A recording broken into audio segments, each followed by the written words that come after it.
Welcome to the great adventurers of old time radio from Boise, Idaho. This is your host, Adam Graham.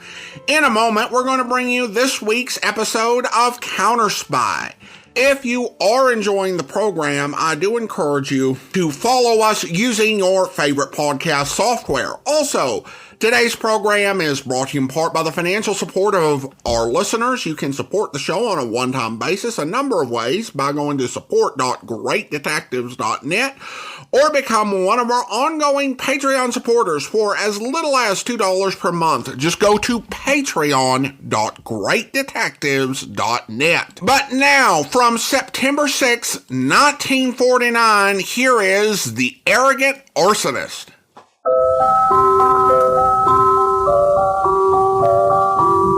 Pepsi-Cola, P-E-P-S-I, that's your smartest cola buy.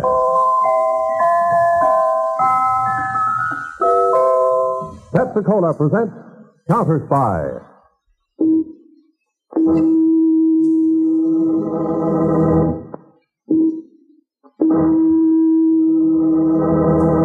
Washington calling David Harding, Counterspy. Washington calling David Harding, Counterspy. Harding, Counterspy, calling Washington.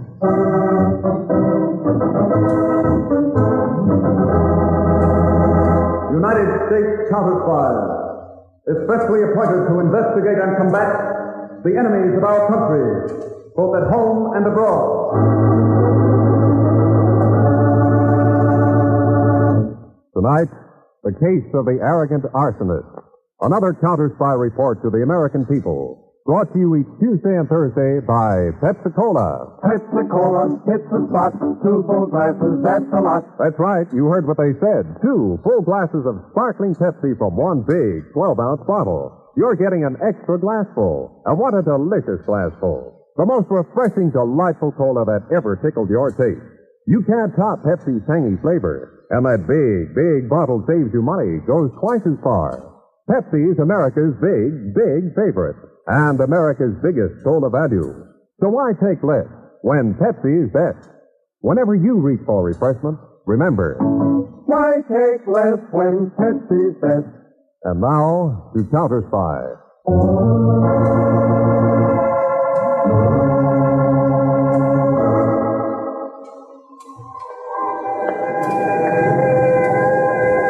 One of the most despicable of all crimes is the malicious setting of fire. Vilest of all criminals is the professional arsonist. We go back some years to a winter evening in Berlin, Germany. 2 men stand back from the crowd, watching the firemen fight their hopeless battle against the flames swiftly devouring the large building. The small man smiles proudly and turns to his uniformed companion. Exquisite.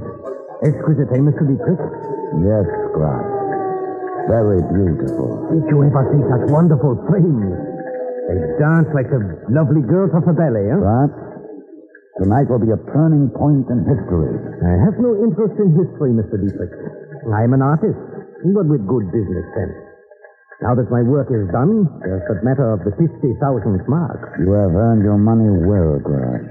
When you put the torch to the Reichstag, you started a flaming symbol that will rage for years to come.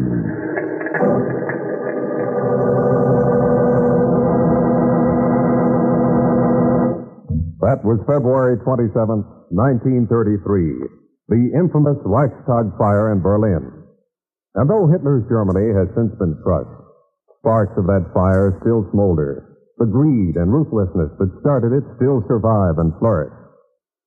3 weeks ago, in Tangier, North Africa, Carl Dietrich, still calm, still arrogant, waited in his sumptuous office. Your phone call to Wolf in New York is ready, Mr. Dietrich. Thank you, Lena. Hello, Wolf. Dietrich. Did you get my message, Mr. Dietrich? Yes. Miss Campo decoded it properly. Then I'll go right ahead and destroy the account books as I said in the message. You'll do nothing of the kind. But Mr. Dietrich, the federal grand jury meets here in New York at the end of next week. They're going to investigate all exporting companies. So you said, Wolf. So they'll subpoena our books. They'll have a record of all the transactions. Don't let it worry you. But don't you see, they'll find out that my exporting company is just a dummy for supplying your combine with potential war materials. Just leave it to me, Wolf. Oh, what can you do, Mr. Dietrich? You're thousands of miles away. I'll be ruined. I'll kill myself before I let them put me in jail. Wolf, stop talking like an idiot. I'll handle everything. I'm taking the first plane for New York.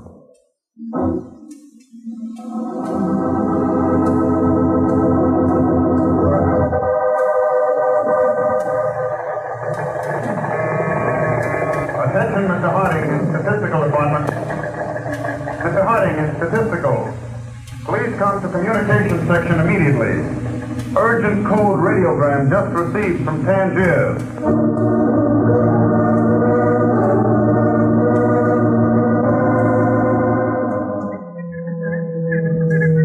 All right, Peter. Switch that message to Channel 4. Just the speed of the turntable. Right, Mr. Harding. These electronic decoders the laboratory boys developed certainly save time, and we have to decode in a hurry. Oh, hold it, Peter. You started from the beginning. Agent Robeson, Counterspy transmitter LC4 at Tangier, North Africa, to Harding, headquarters, Washington. Carl Dietrich and his secretary, Nina Campo, left here by plane, 1500 Tangier time. According to passports, their destination is New York. Investigation shows Dietrich's departure was hasty and unexpected. It followed an overseas phone call with New York. That is all. That tip you passed along the grapevine to Eric Wolf in New York worked, huh, Dave? Looks that way, Peter. He certainly pegged Wolf for the jittery type. He smells trouble, and right away he sends for Papa Dietrich. That was a smart stunt not to pull Wolf in for questioning. Well, Wolf's only a small cog in Dietrich's setup, Peter. He's just the man who ships the supplies to the Marshall Plan countries. And you want the big boys, Dietrich. Yes. It's Dietrich who engineers the trick of getting such war potential items as oil, steel, and chemicals transshipped to his customers in nations outside the Marshall Plan. Well, it looks like we'll be able to reel in the big fish now. Yeah. As long as Dietrich was operating from his Tangier headquarters, he was out of our reach. Now all we have to do is nail him when he steps off the plane in New York. Well, I'm not having Dietrich picked up, Peter, yet. Dietrich's a shrewd operator. We need direct evidence against him. So we go to New York, there? That's right, Peter. We go to New York and we stand by until Dietrich and Wolf give us the evidence we want.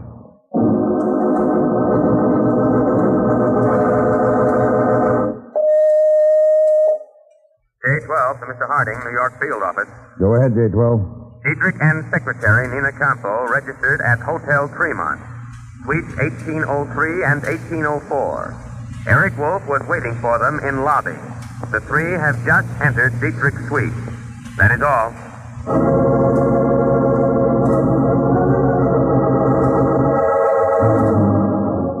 Wolf, you join us in a drink, huh? No, thank you, Mr. Dietrich. You, Nina? You drive. The usual, Mr. Dietrich. Mr. Dietrich, the grand jury convenes at the end of the week. Yes, Wolf, I know. How can you be so calm? I have a calm nature. I won't have a chance. My books will. They'll expose everything. I'll be finished. Something's got to be done. You've got to save me, Mr. Dietrich. For heaven's sake, Wolf, stop that disgusting whining. Here's your drink, Nina. Thank you, Mr. Dietrich. Wolf, don't you realize I have as much to lose as you have? More. You think I ran the risk of coming here just for pleasure?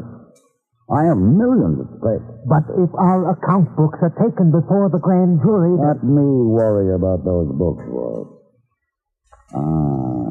That should be Drax, the gentleman I'm expecting. Nina, let him in, please. Of course, Mr. Dietrich. And Nina. Yes, Mr. Dietrich. Keep that door to the foyer closed in case it is not locked. Certainly.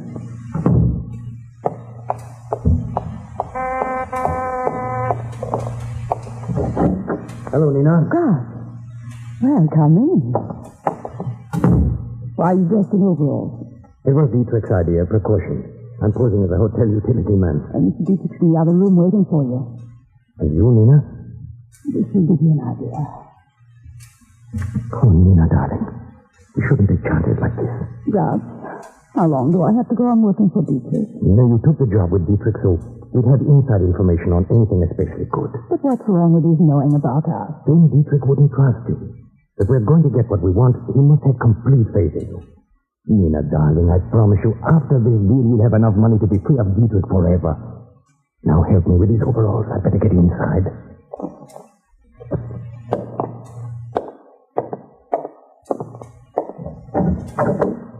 Oh, Ross, come in. Want you to meet Mr. Wolf. This is Mr. Gratz. Mr. Wolf? How do you do? A pleasure. Wolf, my old friend Gratz is going to attend to your account books. He's going to destroy them. What? Destroy them? But as you give us away, you said so yourself. I believe you have a supply of kerosene oil on hand in your warehouse. Yes, for export next week. That kerosene is not going to be exported. Not? Your warehouse is going up in smoke. I had Gratz come up from Argentina especially for the assignment. Gratz specializes in fires. The Reichstag was my masterpiece. Tomorrow morning, Wolf, Gratz will visit you at your warehouse. He will pose as an insurance inspector. You will show me through the building, and I will select the best way to approach the problem. The evening after next, Wolf, your warehouse will be destroyed. An unfortunate accident. But, Mr. Dietrich, what if they find out it isn't an accident? Wolf, I, Hans Gratz, am a perfectionist.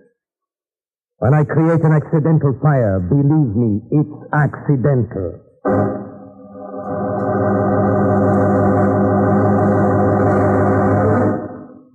Peters in Patrol Car 3, the Harding, New York field office. Go ahead, Peter. Wolf just came out of the Hotel Tremont. He visited Dietrich for an hour. All right, Peter. Have J12 keep on Wolf's trail. Gotcha. Also tell J9 to stick close to Dietrich when and if he leaves the hotel. And one more thing, Peter. Yes? Assign a man to shadow Dietrich's secretary. I'm curious to see where Nina Campo fits into this picture.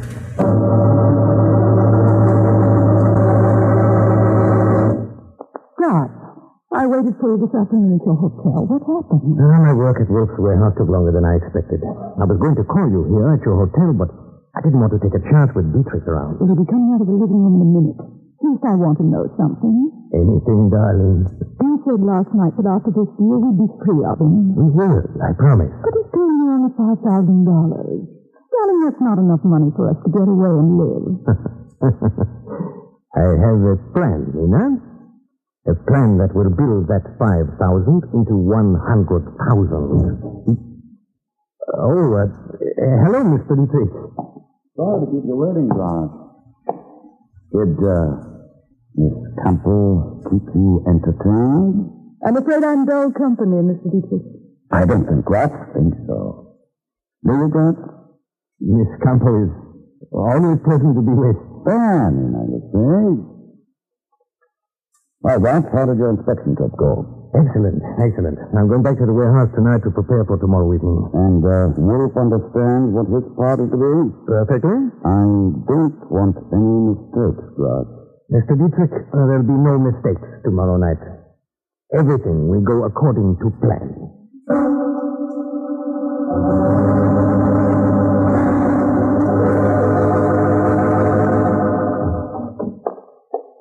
Harding, J12 is on the radio telephone with a report for you. Good.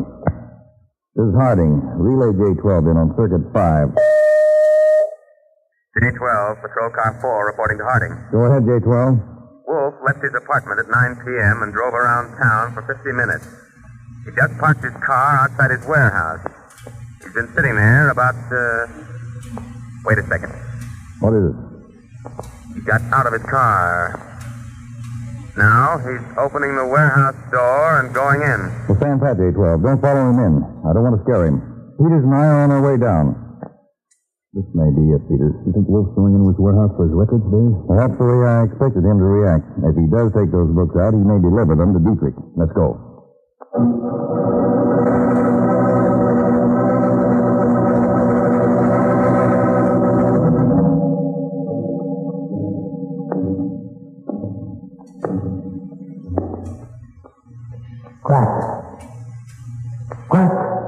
Over here, Wolf, near the rear door. Door You're 3 minutes late, Wolf. I waited outside a little first. You told me to make sure I wasn't seen coming in here. Is everything ready, Gus? Of course. Amazing. How simply Mr. Dietrich solves such difficult problems. I thought I'd never get out of this difficulty, but soon my worries will be over. Yes. Mr. Dietrich is a remarkable gentleman. Hadn't we better get over to the kerosene drum so you can start the fire? Fire will start right here with this pile of Excelsior. But the kerosene's at the other end of the building, near the office where the account books are. Gratz, we can't take a chance. The fireman may get here and put the fire out before it gets that far. I told you, Wolf, I'm a perfectionist. Nothing can save this warehouse once I put a match to this Excelsior. How can you be sure? How can you? My dear Wolf, there are secrets to every trade. For example, look over there on the floor behind you. Huh? Where do you mean I don't see anything to pick you? As you said before, Wolf, soon all your worries will be over. You were right. You and all your worries are going up in smoke.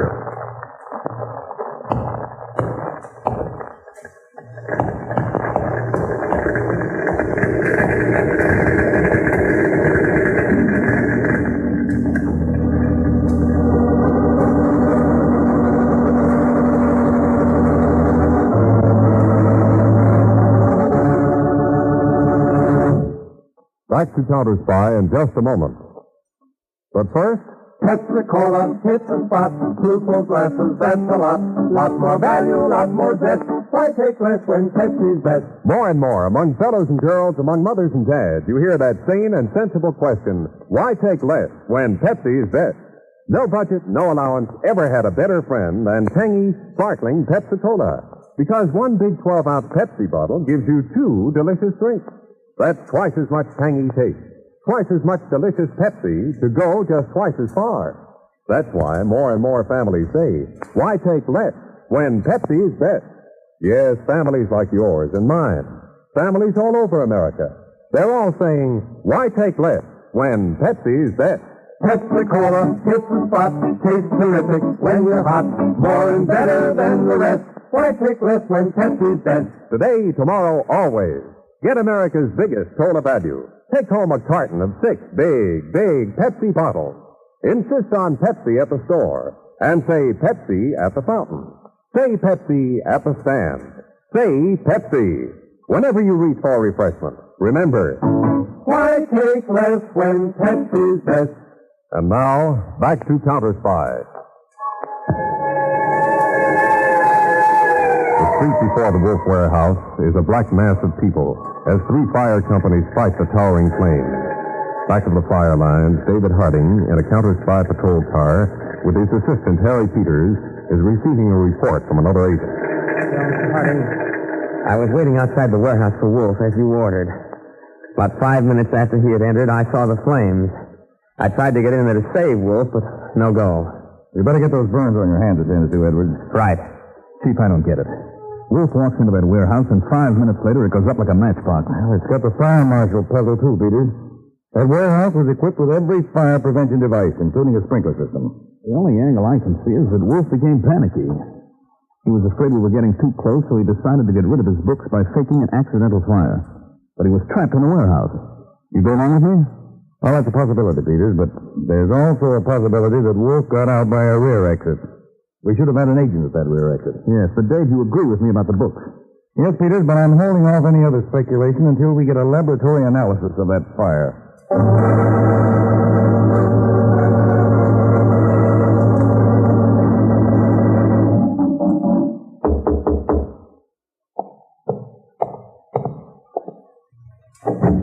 Nina, come in, darling. I can only stay a minute, Gus. I told Dietrich I was going for a short walk. He said you told him everything went according to plan. Almost. Dietrich said it was perfect. It was, Nina, for us, but not for Dietrich. I don't understand you. I told you I'm going to build that $5,000 into $100,000. Remember? Yes. In that fire tonight, Dietrich got only one of the 2 things he wanted. Wolf's death. Unfortunately, the second thing, the account books, They were not burned in the flames. What do you mean? I removed the account books from the warehouse. They are now right here in my closet. Oh. It would have been a crime to destroy them for only $5,000. After all, Nina, such valuable documents. Really a crime, don't you agree, darling? Yes. Yes. Peter could pay anything to get his hands on those books, wouldn't he? 100,000 will be enough. We mustn't be picked. Oh, Grat. Grat, you're wonderful. Nina, I can hardly wait to see Carl Dietrich's face when I tell him the price is $100,000.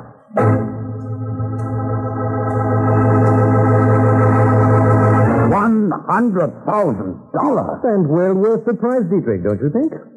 $100,000. Blackmail.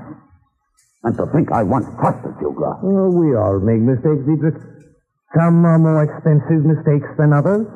Yours will cost you $100,000. And what if I don't pay? How can you afford not to pay? Your illicit trading business is worth millions of dollars to you. Why should you jeopardize it for a paltry $100,000? The grand jury meets Friday, Dietrich. I shall give you until Thursday to deliver the money.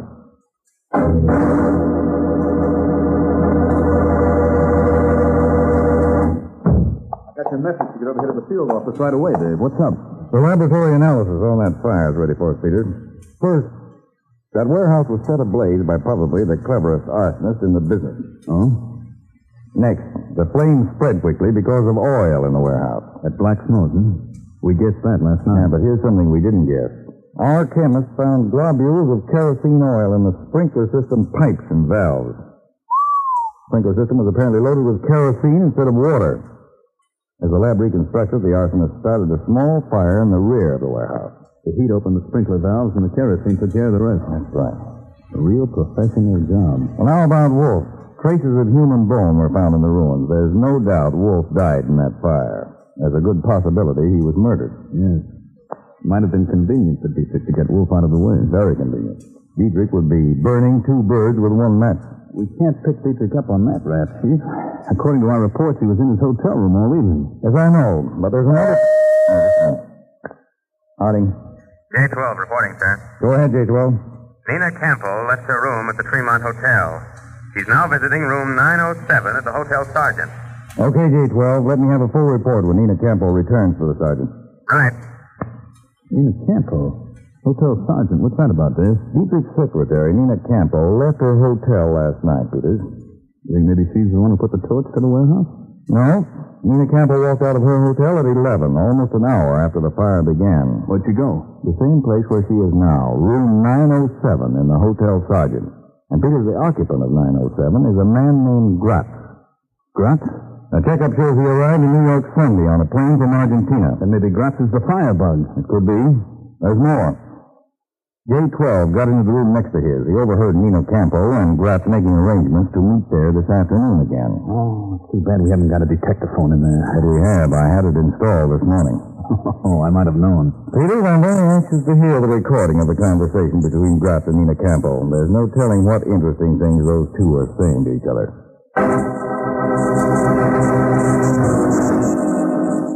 What did Dietrich say, Nina? You'll get the money tomorrow, Gluck. That's very sensible of Dietrich. Now, it's wonderful to see him squirm. Gluck, are the books still in that closet? Yes, of course. Why? Well, they mean so much to us. I was concerned about your leaving them here. They're perfectly safe, Nina. You could never tell.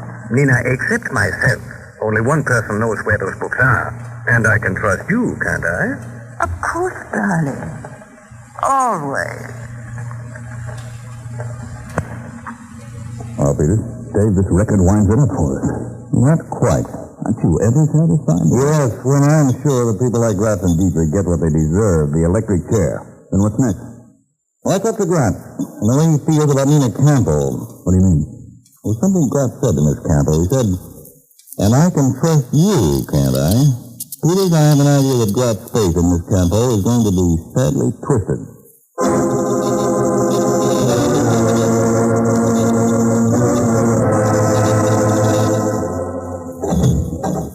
Come in, Gratz. You haven't brought the books with you, Gratz. I have the money ready, but you were to bring the book. I brought this instead. What do you expect to accomplish with a gun? Hold me up. We'll talk about it in the other room. Move along. Very well.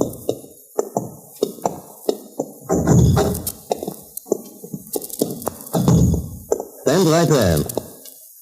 As you say. Where's Nina Campo? Why? Where is she? In the next room. Tell her to come in here. What has she to do with it? Dietrich, this gun can do ugly damage. Tell Nina Campo to come in here. Nina! Yes, Mr. Dietrich? Come in here, please. Right away. Now, really, Gratz, what is this all about? As if you didn't know. Yes, Mr. Dietrich, what is... I was taken aback by Gratz's gun, too, Nina. I don't understand, Gratz. You can stop acting, both of you. Mr. Dietrich, what's the matter with Gratz? Nina, you really had me fooled. Every minute you spent with me was for him. Gratz, I don't know what you're talking about. You are just using me all the time. Please, I don't understand. Where are they, Nina? They... The books. Rogue's account books. The ones you stole from the closet in my hotel room. I didn't, Gratz. You must believe me, I didn't. A nice scheme Dietrich had, Nina. Using you to keep tabs on me. Very clever. Believe me, I didn't steal those books. You were the only one who knew where they were. And that's why you were so worried yesterday. You were afraid I'd hidden them somewhere else. No. And when I was out this morning, you came into my room. That's not true. Ask Mr. Dietrich. Tell him, Mr. Dietrich. Tell him I haven't left here all day. But, Nina, you did. That's a lie. You know I wasn't out of here. Tell him the truth, Mr. Dietrich. Nina left the hotel this morning and was gone for an hour. Mr. Dietrich, they killed me. What a pity. Dietrich, it's a pity for both of you. Believe me, Gratz, I have nothing to do with it. It's all quite new to me. Evidently, Nina has played us both for fools. Your word, Dietrich. You're both going to die. Wait, Gratz, don't shoot me. Oh, I'm not going to shoot. What? I'm a perfectionist, remember. I deal in fire. Dietrich, you and Nina will have the same accident which disposed of Wolf. You see this metal tube? An incendiary. All I do is release the cap, then lock the door from the outside. In no time at all, it will be over for you too. Stop that gun, Gratz. Never.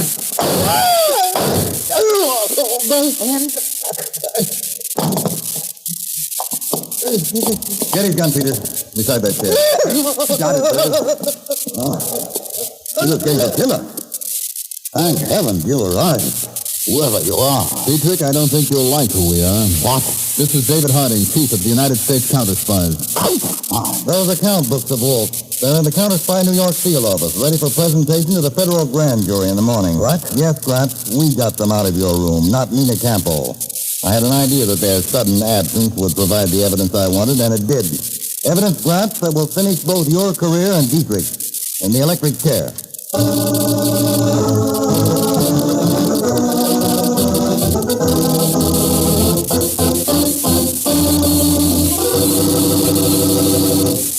When your friends drop in, be generous, but be thrifty, too. Serve plenty of delicious Pepsi-Cola.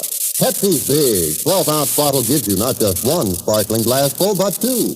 Get a carton of 6 and serve 12 delicious drinks. Yes, Pepsi is America's biggest cola value. You get twice the tangy taste, twice the refreshment, twice the Pepsi. So why take less when Pepsi's best? Whenever you reach for refreshment, remember, Pepsi-Cola, it's the spot. 2 full glasses, that's the lot. Lots more value, lots more zest. Why take less when Pepsi's best? tune in every Tuesday and Thursday, same time, same station to Counterspy. Listen on Thursday for the exciting Counterspy case of a courageous come-on. Our Counterspy case on Thursday is one of the most unusual we've yet presented. In this case, you'll meet the girl who was good at being bad until she saw a blind spot. The promoter who believed the sword was mightier than the pen and used it to escape. And the extraordinary half-man who had enough courage for 2 ordinary men. Be sure to be tuned in on Thursday, day after tomorrow, to Case of a Courageous Come-On Counterspy. Tonight's Counterspy program originated in New York, was directed by Leonard L. Bass, written by Edward J. Adamson, and featured Don MacLaughlin and Mandel Kramer, with music by Jesse Crawford. Counterspy is a Phillips H. Lord production for Pepsi-Cola. Enjoy some Pepsi ice cold tonight.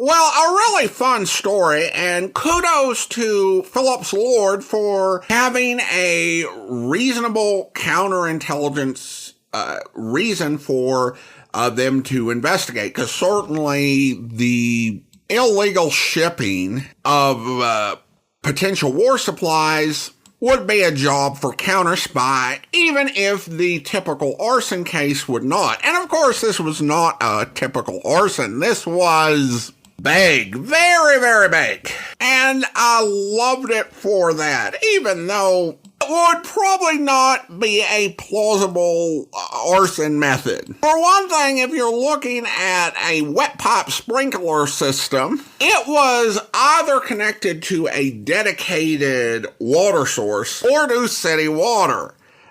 Regardless, you would probably need a truck for all the kerosene. Hundreds of gallons of kerosene to replace the water supply, if not thousands. And that's before you even get into whether it would work like Counterspy says. But it is nice to imagine, and you don't need to worry about an effects budget on radio. Listener comments and feedback now, and we have a comment from Lawrence coming via email regarding the second part of The Cold-Blooded Professor. Hi, Adam. Just wanted to mention that the character of Professor Emery Horn was probably the most despicable villain that I've ever heard on old-time radio. I was more than happy to see him get his comeuppance in part 2 of this story. Continued success. Well, thanks so much. We have run into some really despicable people over the years through all the various podcasts that we've done, whether talking about Superman, great detectives, what have you. Or you can think about even some of the villains we've had, like Atea in the Tarzan series on Tuesdays on The Great Adventurers. I do think there's something in Ralph Bell's performance that makes it stand out. It's almost as if he doesn't play Horn like a pulp villain, and instead has a bit more grounded and, dare I say, realistic feeling that makes it feel extra sadistic and cruel. And I do think that with a title like The Cold-Blooded Professor, that's what they were going for. Then, on a completely different note regarding part 1, random Spotify user writes, true story or not, this is such a great episode. To think about a disguise so far in advance is such a great idea. I'm taking notes now in case I turn to a life of crime. Well, I will say as a disclosure, I think it's safe to say that Professor Horn did kind of choose to do things the hard way. All right, well, thanks so much. Appreciate the comment. Now it's time to thank our Patreon supporter of the day. And I want to thank Tony, Patreon supporter since March of 2023, currently supporting the podcast at the secret agent level of $4 or more per month. Thanks so much for your support, Tony. And that will do it for today. If you're enjoying the podcast, please follow us using your favorite podcast software and be sure to rate and review the podcast wherever you download it from. On the Great Detectives of Old Time Radio, we'll return on Monday with The Saint, and on Tuesday, Great Adventurers returns with a special, and of course, we'll be back on Saturday with Counterspy. In the meantime, do send your comments to box13@greatdetectives.net. From Boise, Idaho, this is your host, Adam Graham, signing off.